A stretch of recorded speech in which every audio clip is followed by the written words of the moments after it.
My nephew was diagnosed with leukemia, and my daughter was the only one in the family who could save him. To save the only male heir, the only one to carry on their precious family name, my in-laws forced my frail daughter to donate her bone marrow. In the end, my brother-in-law's son lived. My daughter died on the operating table. Lost in a haze of grief, I clutched her cold, lifeless body and threw myself from the 18th floor. When I opened my eyes again, I was back. 3 days before my nephew's diagnosis was even known. In my first life, when my nephew Ted was diagnosed with leukemia, my daughter Amy was the only match. But Amy had been sickly since birth. The doctors explicitly advised against the donation. To protect the family's golden boy, they all insisted. They drugged me, knocked me unconscious, and dragged my little girl to the operating room. When I came to, the whole family was celebrating. Ted's transplant was a success. And my Amy was lying in the room next door, her small body still and cold. My father and mother-in-law looked at me with faces full of false sympathy. "Don't blame us, Lily," my mother-in-law had said, her voice cloying. "If it had been Amy with leukemia, we would have made Ted donate for her, of course. She just wasn't strong enough to survive," my father-in-law added with a sigh. "It was her fate. She was just unlucky." I was drowning in a sea of rage and despair, screaming for justice for my daughter. But they all pointed their fingers at me, calling me hysterical, irrational. Even my husband, Mark, stood by silently, his face a mask of indifference.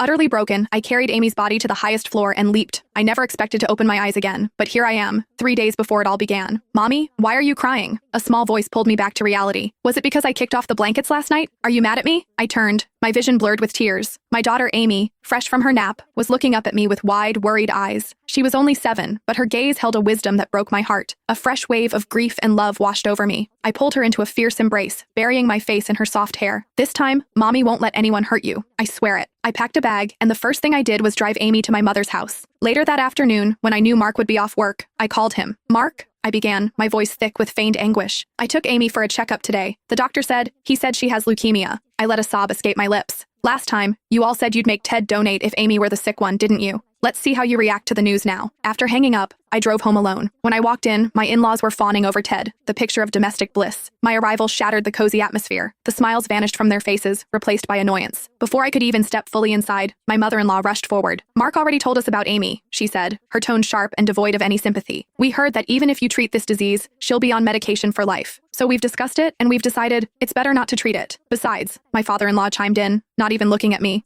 "you know our financial situation. We just enrolled Ted in that expensive advanced STEM camp. There's simply no extra money for Amy's medical bills. If you insist on treating her," my mother-in-law finished, "you'll have to get the money from your own family." One by one, they all nodded in agreement, sighing about Amy's terrible luck, her unfortunate fate. Their callousness didn't surprise me. I kept up my act, my voice trembling with a desperate plea. "Mom, Dad, my family will cover the costs, but the doctor said she needs a bone marrow transplant. The success rate is highest with a close relative." I came back to ask if he could just get tested to see if he's a match. The air in the living room went still. "Are you trying to ruin your nephew?"